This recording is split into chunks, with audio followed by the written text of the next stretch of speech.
Steven says we're live. We'll let it. Jacob, it's probably, we got to pixelate a little bit. We got to get Matt G on. Matt G, you on? All right, he's on. All right, good. Drew Franklin here, Zack Geoghegan, Jack Pilgrim, Jacob Polacheck, Stephen Peak behind the camera. We're outside the most historic Coliseum of all of Memorial Coliseums, historic Memorial Coliseum, where tonight, Kentucky basketball, back-to-back days here, boys. Had media day yesterday and pro day tonight. The team actually played a little ball. Our first time seeing them do that beyond the minute clips we get on social media. There was scouts and personnel from every NBA team. Some of them even paid a little bit of attention. Guys, I hope you enjoyed your free weekend here in Lexington. I noticed some of y'all weren't locked in, but the rest of us were locked in. We had a great time. Great time here watching the team. As we said, first time really seeing a lot of the pieces. You got veterans, you got freshmen, we got transfers. Tonight they actually played a little basketball. Jack's got a source to say coming up a little later tonight, so we're going to do a rapid reaction. Triple R. We're going to be really quick to not just double dip on what he and the other guys have lined up. So we'll just go quick. I'm one of the other guys. Him, Sean's joining you. You got a whole crew. Watch them after this. But rapidly, we'll start here. I'll just go with you. What's your biggest takeaway? Let's just keep it player by player. Nice uniform there. Who's a player standout? Well, here, I'll take one of our two mics that we have as we're back to doing this again. Friends of Cole. Friends of Cole, our sponsor. I had one job, guys. One job, and you let me forget. Friends of Cole, we love you, even though I might have forgotten to say it at the beginning. Check them out, friendsofcolekentucky.org. They do great stuff for the state. Learn more about Cole and the Friends of Cole at friendsofcolekentucky.org. Back to your point. Yes, so you could probably go player by player because I don't think anyone necessarily played poorly in this setting here. So there wasn't too much like 5-on-5 type stuff or any of that, but we did get like maybe 30 minutes of it. So my player that I'm going to start talking about was Jaylen Low. Who definitely made more threes than he missed. The shot looked great.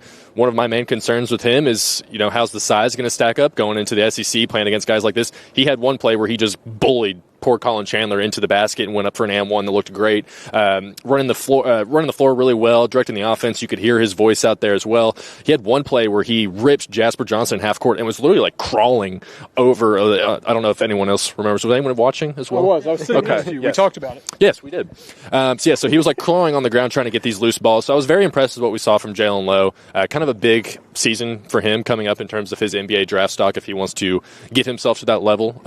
He's kind of showed it a little bit of Pitt. We'll see what he's got this year, but I was very impressed with what I saw from him today.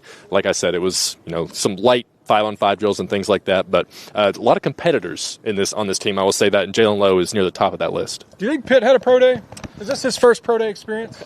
I'm not sure they get 30 NBA teams for the Pitt Pro Day. Maybe it's probably like local businesses, like bring your resume. Yeah. We have, Toyota's here, Apple, maybe find a job after basketball. Anyway, enough about that. Jaylen Low was a lot of fun tonight. Nice and one in traffic.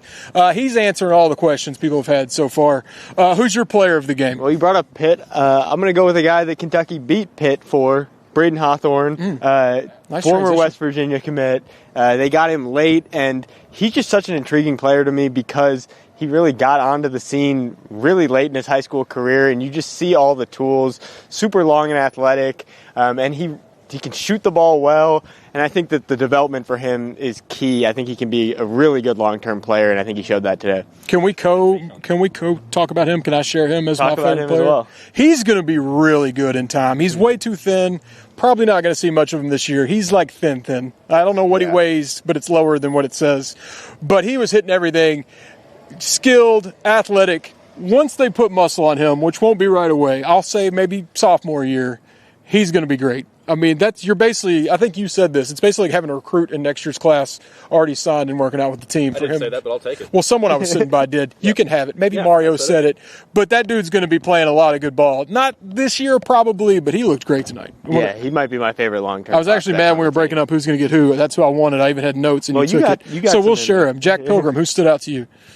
Hey, guys. What's up? Mr. Sources say, watch him later. How about our debut for Andrea Yelovich? Our first time getting to see him. We got all the clips and highlights and intel from all summer of the rest of the guys. We haven't heard anything of Yelovich. We talked to him yesterday at Media Day, and he said, hey, I kind of sucked to start my Kentucky career. Let's just put that out there. I kind of stunk.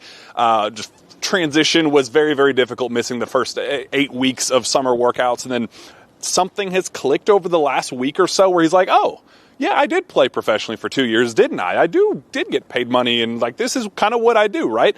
And we kind of saw the continuation of that. I thought he played really, really well, and kind of flashing the shot making. Obviously, that's why you bring him in, but the versatility and some underrated defense. I think he kind of showed some positional versatility and did some fun things on the defensive end as well. But just runs the floor extremely well. High IQ, savvy, kind of veteran talent for being I guess he's a sophomore now. He was a freshman, like, to start the week or whatever. Weird situation with him, but hey, he's growing up right before our eyes. He grew up to be a sophomore overnight, so he definitely played like a sophomore, like he did grow up overnight. He also got to see a little more of Memorial Coliseum than the rest of everyone else. I forgot to mention that. Yeah, he ran the stairs, so I guess we saw a couple of Pope's punishments. If you do things wrong, like, hey, here's what you got to do. We saw 2 punishments today. We saw Yelovich have to run the stairs, had to go up. I watched him touch the top of Memorial Coliseum, run all the way back down. And then we saw Brayden Garrison get on his hands and knees and I won't.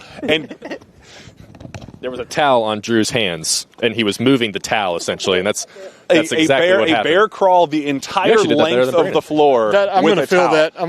With a towel. Like, ruthless, absolutely ruthless, but we learned some insider secrets of Mark Pope and his punishments. Some other things you probably didn't see on the broadcast, which we've heard you probably didn't see much at all on the broadcast. Sorry, guys. I love Jack Givens and Dick Gabriel, but I heard it was a lot of them tonight when y'all wanted to see basketball, but whatever. We're used to that. It's kind of how this goes, but a few other small things like that. Jackson Robinson was in the house, had a hood on, kind of hiding, but I saw you in there, Jackson, so he's around checking on his former Cleveland teammates. Cavaliers zone. Yeah, that's your boy. For now. Do you need to run back in there and get an autograph? Well, we'll see if he's on the team in a week. What are the odds there? I don't watch the Cavs as closely as you. You see what this says right here? The Cavs are currently playing a preseason game, and he's not here. Do you have a Cavs? That's a good point. So he's probably not.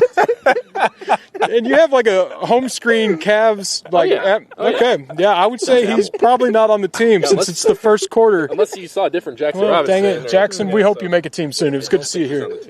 Yeah, other than that, a few quick stuff. I mean, Colin Chandler, as we all expected, that looks like a number 1 pick already. Had a big dunk tonight. Diabate, kind of, we saw what we've heard all summer. He's one of the vocal leaders. He's a manimal. He is a manimal. I thought he was going to be a little taller, but man, he's just all muscle out there. Owe didn't participate. What other big stuff? Malcolm Marino was finishing strong inside. Jaden Quaintance. We saw him dunking basketballs. That was like a brand new development.